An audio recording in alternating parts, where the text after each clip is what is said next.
Young Jonn and Pheelz. Man, bro, so proud of those guys, man. Yeah. So proud of them. So Young Jonn released his EP recently, and I know Pheelz has been. You know what's very contrasting?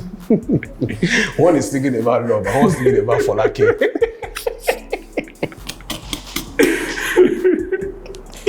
Oh my God. One wants to go broke. But the other wants to be treated well. Nigerian men are confused. But I love this trend. Yeah. What do you think this is about Nigerian producers? I think it's all about the transition, basically. We've seen a lot of transitions lately. As a matter of fact, it's very hard to see a strict producer these days who is not making their own records. Like all over the world, across the world. Especially when they get to a level and they get big and they're making their own hits. They start thinking of, see, Nigerian producers, they suffer. Now vibes and love and light. It's love and light and producer tags. Now we're the trouble with that, right? But over the past 2-3 years, it's gotten better. Shout out to people like Pheelz and Ire who used to, at the top of their lungs, they used to scream. Producers, science please shit, like for years on Twitter, they used to scream that shit. Even before them, some people were screaming it as well. So, but these days, like, producers are talking about switch off the bat. They are talking about where is my money because the culture is shifting. But even though the culture is shifting, a lot of producers still have to depend on relationships for them to make it. Because the relationship is going to determine how comfortable the artist is with you. Look at the Northboy and Wiz situation. What Northboy was asking for was not outrageous. It was just that at the end of the day, he probably wasn't as patient as he could have been in that situation. Like, he wasn't as patient, but what he was asking for was not outrageous. His standard practice in other locations, his standard practice. Look at what 50 Cent was talking about, like, Shamoni XL, he produced in that club. And he told Shamoni, are you going to take a split where you're going to make a certain percentage of royalties, or you're going to collect 100,000 off the bat? So Shamoni opted to take to get paid off front. Now if he had, I think he got paid like, was it 100? It was a 50 cents book anyway. Sure. But if he had opted for royalties, it would have had like millions off the bat. Like, it would probably still be any money today. So the thing is, with Nigerian producers, it's only just recently become standard practice. I remember when an artist came on Twitter and said he went to a producer studio and wanted to make records, and the producer said, "Allah, where's my money?" And I said, let us vibe first now. People like, vibe how? Pay the guy, right? So the thing is, it's not exactly standard practice here. So Nigerian producers make a lot of sacrifices on the back of relationships that can make them money. Even at that, a lot of them are still not getting what's due to them. They are not getting the money that they should be getting. Imagine if a Pheelz or a Young Jonn or a Don Jazzy. Don Jazzy is even better because he has a label. But imagine if Don Jazzy didn't have a label. Imagine what SARS would probably have if it was an American artist.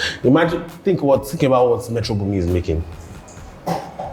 Right? So it's because of standard practice that is to the disadvantage of Nigerian artists. So it means that a lot of them have to now start thinking, right now, I know they're making a lot of money. Like, I know Nigerian artists that are charging in dollars right now, bro. Like, I know a Nigerian artist that paid $5 figures in dollars for one record to one producer, $5 figures in dollars, right? Because those guys are now going to foreign camps.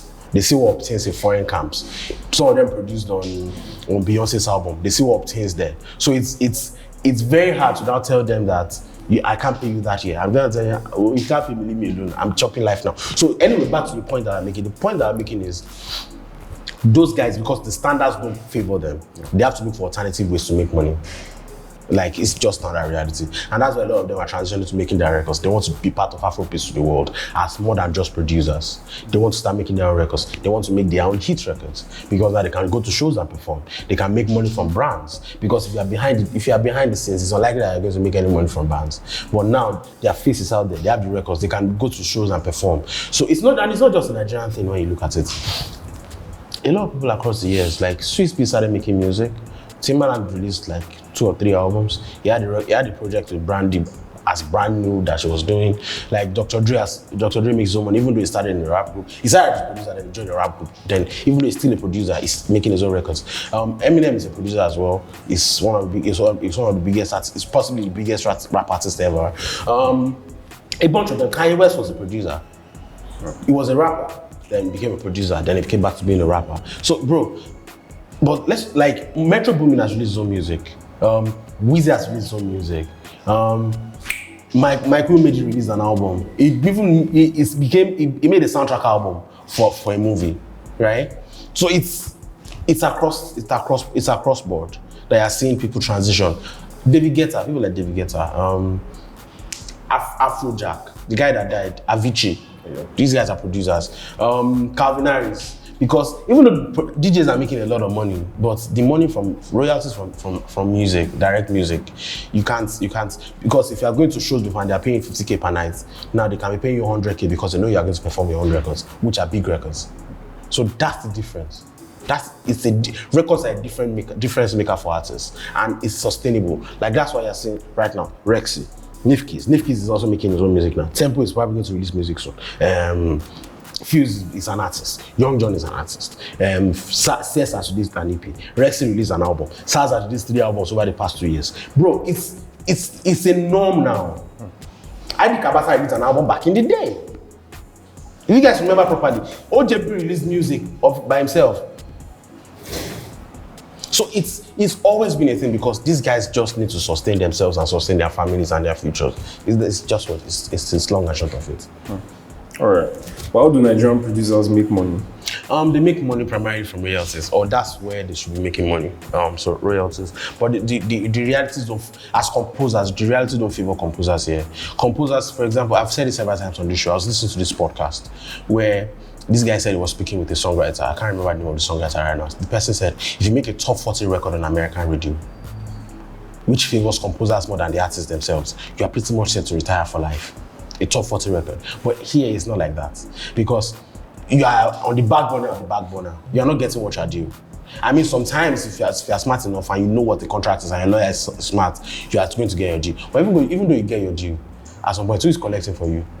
Who are you signed to? The major places where they collect money is their royalties. So it depends on the type of royalties. It depends on, so if it's streaming, if some people are smart enough to be able to collect subsequent years. But it depends on the terms of the contract, but it's primarily royalties, primarily. That's what they collect their money for. All right, do you think this is a new trend or has this ever happened before? No, it's been happening for a long time. I was talking about Eddie Kabasa. Like, 1999 is contemporary times. Look at Paul Play. Paul Play produced Tony Tessila's debut album. Paul Play had been an artist, he had been in groups before then, right? He had been trying to remix his father's music. But if he found success with Tony Tessila's debut album, everybody wanted to work with him right after. He could have said, I don't want to become an artist anymore. But when Sakpa comes, when Sakpa knocks on your door, you are going to go back to make that music. He found success making the music. Eddie Kabasa released an album. I remember that Banky W was on record. Alujo record there, right? Who else? Jesse Jackson was a producer before, but even though he was a rapper, he started as a rapper, but was a producer and he made his own music. Sosik released music. Kid Connect released his own music. Who does not release their own music? Beats by Jay before he died was planning to release his own music. He had released 3 or 4 EPs before that. And we also have to realize that a lot of these artists, a lot of these producers started off as artists. They learned how to produce because they wanted to produce for themselves because they couldn't afford producers. Cess is like that. Pheelz was like that. Pheelz even though he started from a church. Young Jonn was an artist. When he came here, he told us. So a lot of people have been like that. So they then have to, when they start finding success as producers, people that pigeonhole them into the conversation of producer. So it then becomes hard to break out of that conversation. So it's not an anomaly. It's always been like this, always. Do you think Don Jazzy is an anomaly? Yeah, it's an anomaly. In the sense that every other person, most of the other, is the only one who has created a sustainable record label. When you think about it, Don Jazzy is probably the only one who has had consistent success. As because he's been here for like 18 years, right?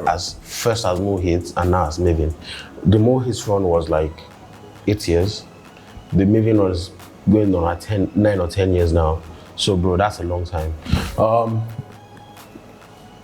But even he had to stop producer. See, the average lifespan of a producer is 4 or 5 years. What do you think? The career of a producer is very ephemeral, it's very transient. Because another new person is going to come on that's going to have a new sound. It's the unfair part. And when you look at it, the greatest producers of all time, even Timbaland has finally calmed down now. He's still getting some major things, but you can't compare it to Timbaland in like 2002, 2004, Timbaland between 2005 and 2008 or 2009, where he was banging hits out back, producing mad albums, right? The career of the average producer is 4 to 5 years, because at some point, your mouth is going to be bigger. And the artist is going to look like, if instead of paying this guy $5,000, $10,000, $15,000, why can't they go and find someone from the trenches who can collect $2,000 per beat? Or who can even collect their money off royalties? You have to think about that. Their career, very transient for a lot of reasons. So, Don Jazzy, for example, he said it on Loose Talk that he had to go meet SARS. Guy, teach me this new sound. He said it. That he had to go. And now, right now, I hear he's still producing, but it's just not. Over the past 3 years or 2 years, he has probably only produced like 2 or 3 tracks. He produced, that's interesting, on Dr. Seed's album, produced Bounce for Rema. He produced that record with Pheelz, if I'm not wrong. Can I go be the enemy? Did he produce Question? I think he produced Question with Burna Boy as well, if I'm not wrong. No, probably only just. Anyway, he's not produced a lot in recent times, but he's been able to sustain himself with a record label. And even right now, a bunch of people don't know Don Jazzy as a producer. They know him as an influencer. Then you think about it, so he has transitioned as well. Everybody has transitioned. If you don't transition, you're going to die. Look at everybody that has not transitioned. Look at Pheelz. Like, the world is unfair on producers. It's never fair on producers. Even the ones that transition, they can still die. So that's why the success of people like Young Jonn, right now, what they're enjoying, like a lot of people have done it over the years. Don Jazzy was on 2 albums. It was featured on a lot of records, on the Mohis records. Sam Clef had his run. Who else had there? Adi Kabasa had his run. OJB had his run on his own record as a producer. Paul Play had his run.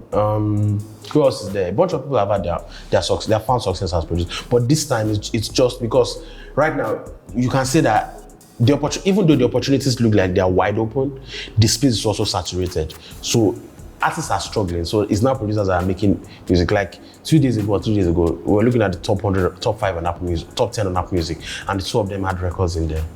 But that's huge. It's huge, man. It's huge. Does it mean we'll see more of these hybrid producers and singers going forward? Yeah, we are going to see it. It means we are going to see it. The opportunities are going to be wide open for them. We are going to see more people like James Fontoro, but we're also going to see people who are more comfortable with being who they are, because the industry is also ripe for them to be just who they are, right? Maybe people like Nigerian versions of James Fontoro, Rico Love, Esther Dean, who are just comfortable with being producers and songwriters. Like, they're not comfortable being out there in the world. We're going to see a lot of that going forward. We're going to see a bunch of people be that and be successful, really successful being that. You're seeing producers buy Benzes now. They live in Lekki, in duplexes. It's a good time to be a producer.